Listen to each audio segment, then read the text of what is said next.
પ્રદીપસિંહની જે ઘટના બની છે એ ઘટના બિન પોલિટિકલ માણસ છે. એનું આજ દિવસ સુધી એ ઘટના બની તે દિવસે કઈ પાર્ટીના કયા નેતાના કહેવાથી કર્યું તે ઘટના બહાર સામે નથી આવી, એટલે કે એ બિન પોલિટિકલ છે.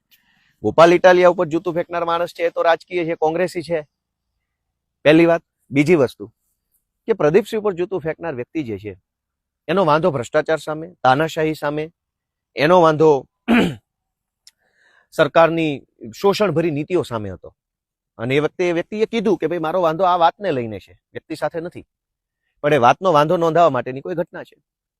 ગોપાલ ઇટાલિયા પર જૂતું ફેંકનાર વ્યક્તિ તો કાયર છે, સ્ત્રૈણ માણસ છે, સ્ત્રૈણ, પુરુષ નહીં, સ્ત્રી નહીં, મિક્સમાં જે સ્ત્રૈણ ટાઈપનો માણસ હોય ને, કાયર માણસ, કે જે બતાવે એવું કે બહુ મોટો ભડવીર છે, પણ હકીકતમાં તો એ એકદમ કહેવાય ને કે ડરપોક માણસ હોય છે, નાકારા માણસ, એકદમ કહેવાય ને કે કાયર માણસ હોય. કાયર માણસોના કામ છે આ. તમે તમારી અંદર શક્તિઓ હોય તો તમે શક્તિનો ઉપયોગ સત્તા સામે બાંધવામાં કરો. અમારા ઉપર જૂતા ફેંકવાથી ગુજરાતની જનતાનો શું ફાયદો? ખુલ્લેઆમ ડ્રગ્સ વેચાય છે,